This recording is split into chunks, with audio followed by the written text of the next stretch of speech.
Hello, beautiful. How are you doing? How is your day going? I hope your day is going well. Mine so far is well. Thank you so much for stopping by to listen to what I have to say. Okay? It's another story time, or do I say anonymous story? I'm going to share with you guys, okay? But before we start, I want to ask you a question. What is it exactly that made you stop to watch? Let me know so I can do more of that. Okay? So, you're welcome if you're a newcomer, and to my OGs, thank you so much. In today's video, like I already said, we're going to be listening to this story, and it's very, very interesting. To be honest, 10 years after he threw him out, he found out a very deep secret that destroyed him. Anyway, so let's start. So, please, if you haven't subscribed, please, is that red subscribe button there? Be the black one.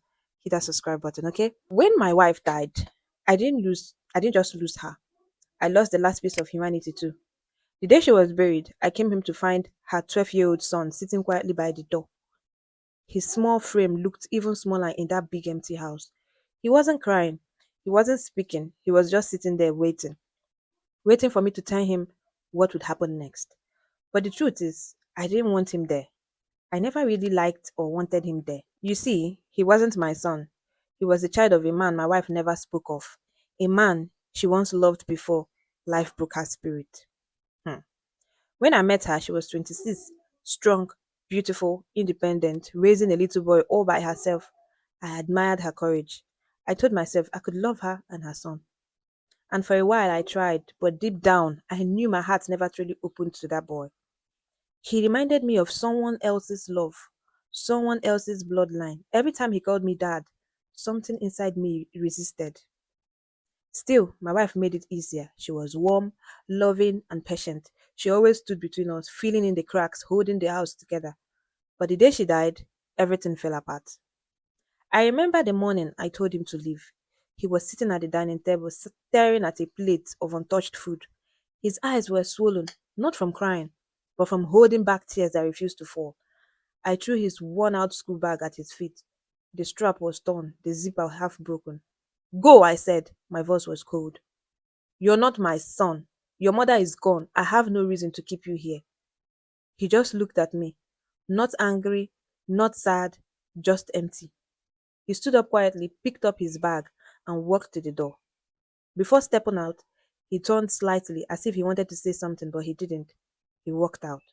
And that was it. I didn't call after him. I didn't check where he went. I just closed the door. And for the first time in years, the house felt empty, felt peaceful. The months that followed were easy, too easy.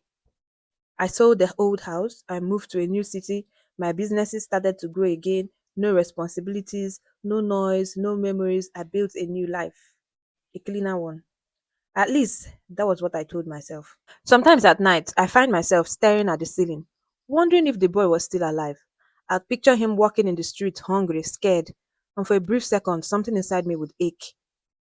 But I shake it off. He's not my problem, I would whisper, and I go back to sleep. Years passed. I remarried. A calm, quiet woman who didn't have children and didn't want any. We lived peacefully, traveled the world, built a home filled with luxury, but empty of laughter. And I was okay with that, or at least I thought I was. 10 years later, it all came crashing down.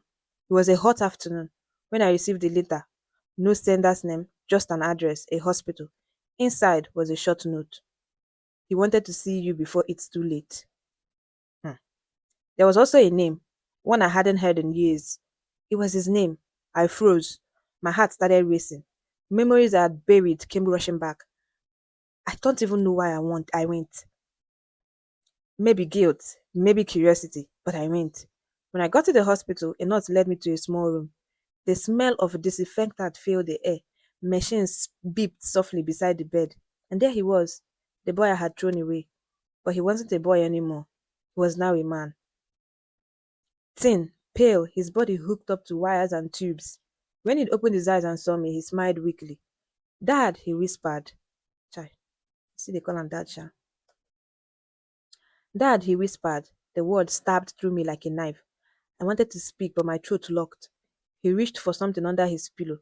A folded paper, yellow at the edges. He handed it to me. Mom wanted you to have this, he said faintly. She said, when the time is right. My hands trembled as I unfolded. It was a letter from my wife, and the first line broke me. If you're reading this, it means I'm gone. There's something you must know, something I kept from you, not out of shame, but out of fear. I kept reading. Our son is yours. The man you thought I loved before, he never existed. I made up that story because when I found out I was pregnant before our wedding, I was afraid you'd leave me.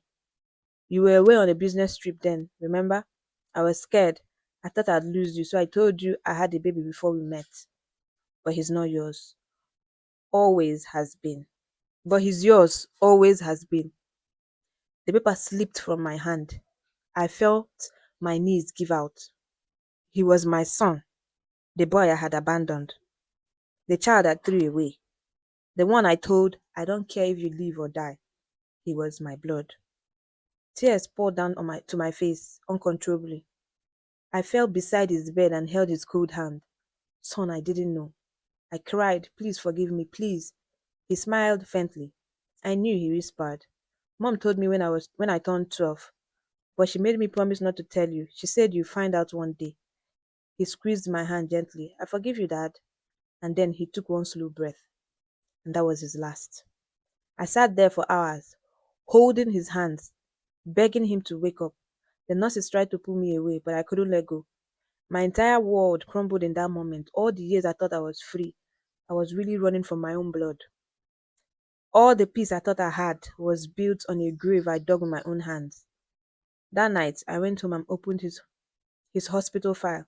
He had been in and out of foster homes, living on the streets, working odd jobs, all while battling a chronic illness that started after his mother's death. He had tried. Why am I crying? He had tried to find me several times, but I had changed my number, my address, everything. He died believing I never wanted him, and he still forgave me. It's been 5 years since that day. I visit his grave every week. I sit there for hours, talking to him, hoping he can hear me. Sometimes I bring flowers, sometimes I bring nothing. Just silence and tears. People say time heals, but some wounds are too deep. Now I live alone. My second wife left, since said I had become too distant, too broken. She was right, because part of me died with him. Every night, I close my eyes and see that 12-year-old boy walking out the door, carrying that torn bag, and I'd whisper the same words over and over. I'm sorry, son. I didn't know. I swear I didn't know. Now, moral of the story is never turn away from someone who calls you family. Sometimes the truth you don't know could be the one that could save your soul. Okay, so to be honest with you, to be very honest, even though he turned out to be his son, but this boy has been his son even from the moment he got married to his mother. You get? He has been your son from the moment you got married to the mother. Forget about biology and all that. Why would you treat a 12-year-old child like that? Why? His mother dies and then why? You didn't even take him to a foster care. You didn't even take him to his mother's family members so they could take care of him. You just film, dumped him on the road. Why? What for? Omo, that forgive wey quick forgive you. Na you sharp collect am sha. Na him quick forgive you. Cause lie, you no suppose forgive you. You're a wicked man. Anyway, thank you so much for watching this video. What do you have to say? Please say it in the comment section. Bye.